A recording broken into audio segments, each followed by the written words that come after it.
Welcome to the Deep Dive. Today we are cracking open a really challenging stack of resources, all focused on what is probably the single most critical investment portfolio you'll ever manage. Out yourself. Exactly. We're talking about self-investment. We are. And for an audience dedicated to, getting knowledge quickly, we need to move past the vague sort of be your best self definition. Right. Self-investment, according to all the research we've synthesized, is the deliberate commitment of your core capital, so your time, your energy, and your money, toward enhancing your personal operating system. Your personal operating system. I like that. So your knowledge, skills, health, mindset, and of course, your relationships. I think that's so key. It immediately poses the central question for you, the listener. Yeah. If your personal capacity is your most valuable asset, then how do you make sure it's generating a maximum compounding returns? And the difference here is paramount. We're not talking about market fluctuations. Unlike stocks or property, this asset is, it's entirely non-liquidatable by external forces. You can't lose it in a crash. You can't. It's under your control. The growth potential is exponential, and the returns in quality of life, performance, resilience, they can't be taken away from you. Okay, so let's unpack that mechanism. Our mission for this deep dive is to reveal the core pillars of self-investment and then, I guess, provide the surgical roadmap for how to actually do it. Exactly. And crucially, we have to show how making consistent small growth a habit taps into that really powerful concept of compounding returns applied directly to your own trajectory. We're looking for those 1% improvements daily that, they translate to 3,800% improvements annually. It sounds crazy, but it's about establishing a self-reinforcing loop. Where every new piece of knowledge makes the next one easier to get. Precisely. So if we're building this future asset, where do we start? The sources universally agree that the foundational investment, the very substrate for all other growth, is health and well-being. It's the energy grid. There's a brilliant analogy in the material we looked at. If knowledge and skills are the tools used to build your future, health is the high-voltage energy that actually powers them. Without that vitality, your potential is it's just theoretical. Let's get granular about physical health then, because we all know the basics: eat well, exercise. But what did the research show about the mechanics of an optimal investment?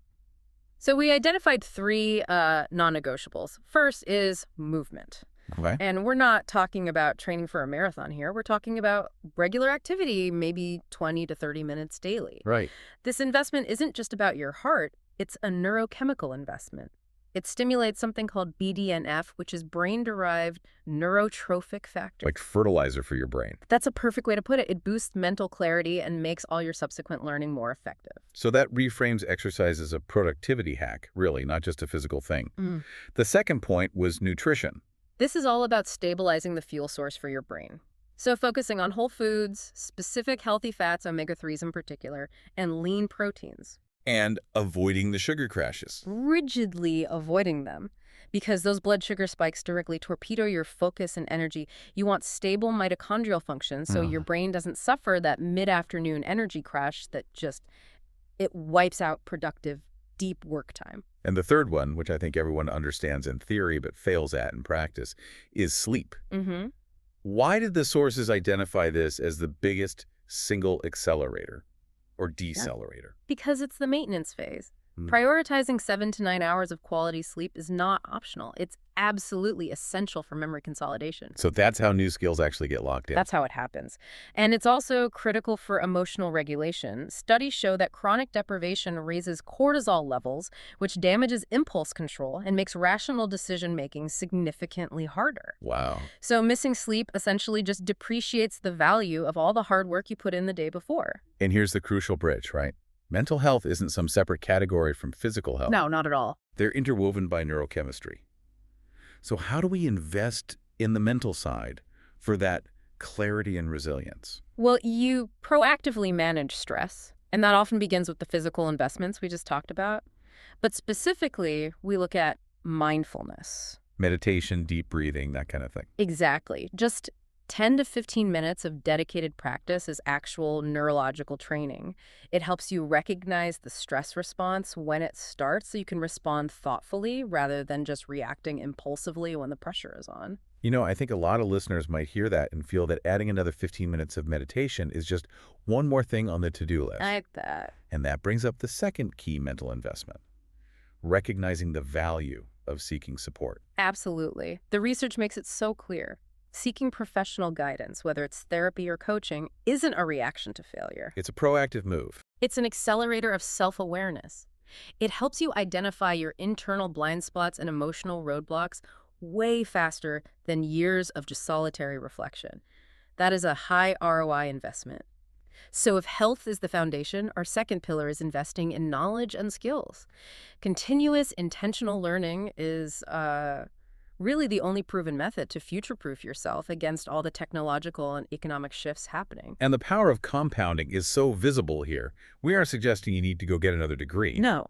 The data showed that if you simply commit to reading for, say, 30 minutes a day, you can finish 15 to 20 highly valuable books a year. And that first book gives you vocabulary and context, which makes the second book faster to read. Which gives you deeper insights for the third. That's how knowledge really compounds exponentially. And this leads directly to the need for identifying what we call high-impact skill. Okay, what does that mean? We're talking about meta skills, so transferable capabilities that apply to multiple domains.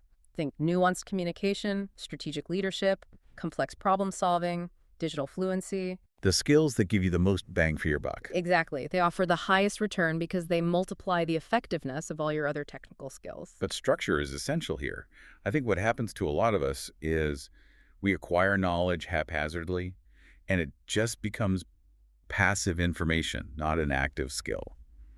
The sources laid out the need for the personal learning plan. This is the blueprint. It starts with defining specific, measurable goals, not I want to be better at marketing, but I will complete this specific online course on SEO by the end of the quarter. precisely. And that structure requires scheduling dedicated time.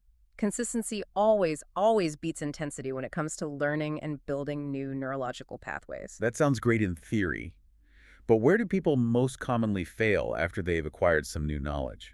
It seems like the application is the bottleneck. The failure point is almost always application and reflection. The plan demands you immediately apply the new skill, use it within 48 hours. And then have a weekly reflection process where you review what you learned, what you applied, and what needs adjustment.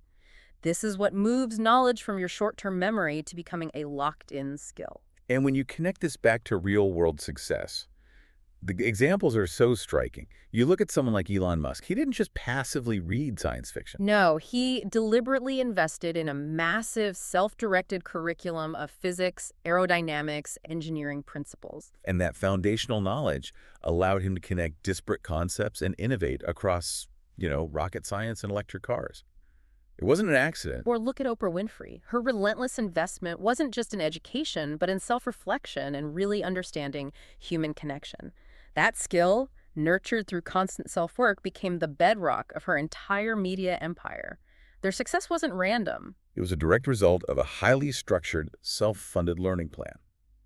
Now we get to the multipliers, so the third and fourth pillars, connections and experiences.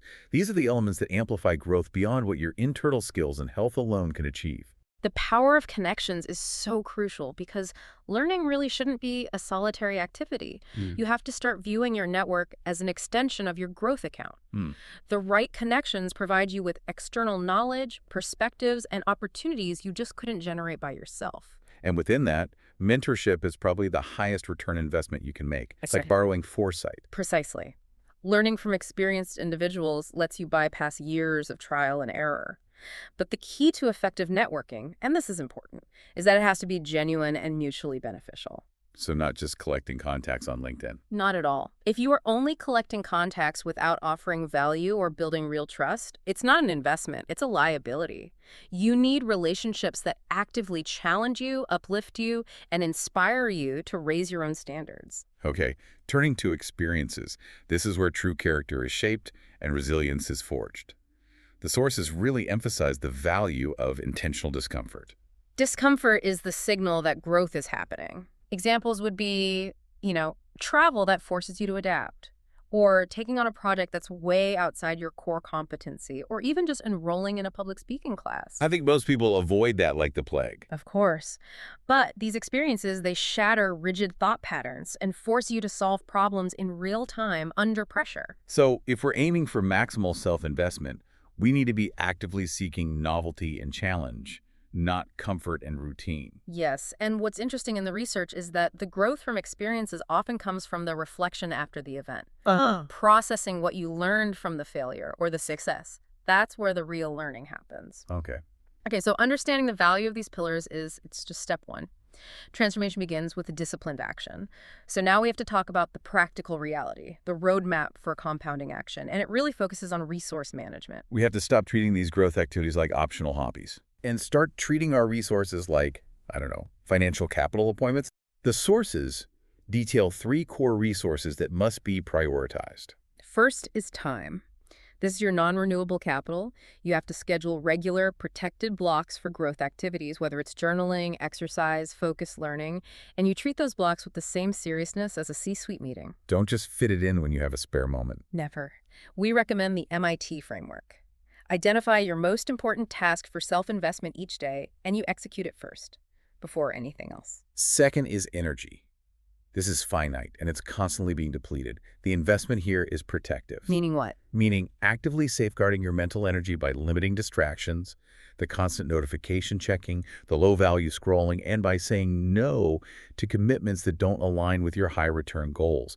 You can't invest effectively if you're operating at 50% battery. So true. And finally, money.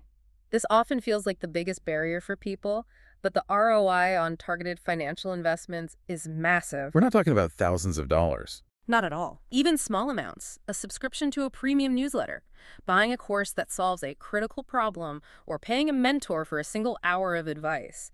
It creates returns that far exceed most traditional investments over time. Every dollar spent on education and health is future income potential.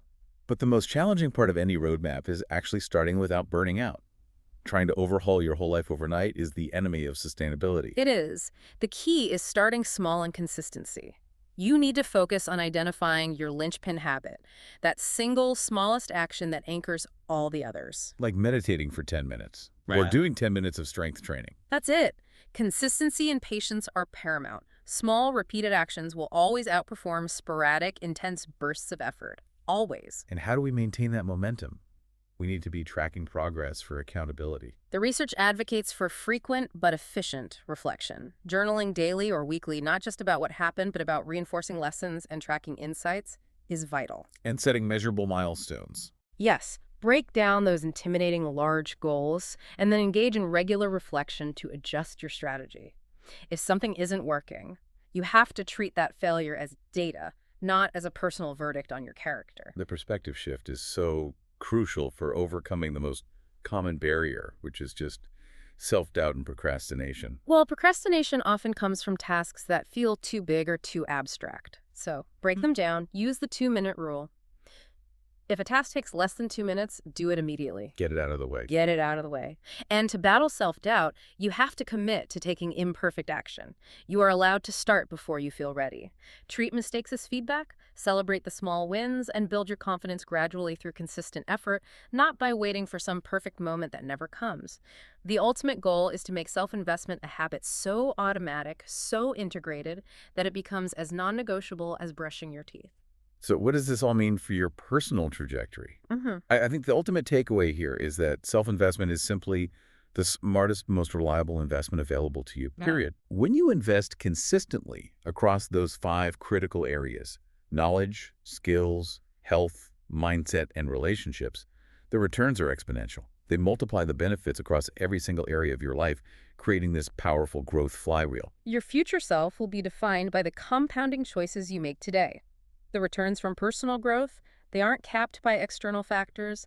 They only stop compounding when you stop investing. This is really the foundation of long-term leverage and success. So if small, consistent actions truly compound into life-changing results, we want to leave you with one final thought, and this comes directly from the source material.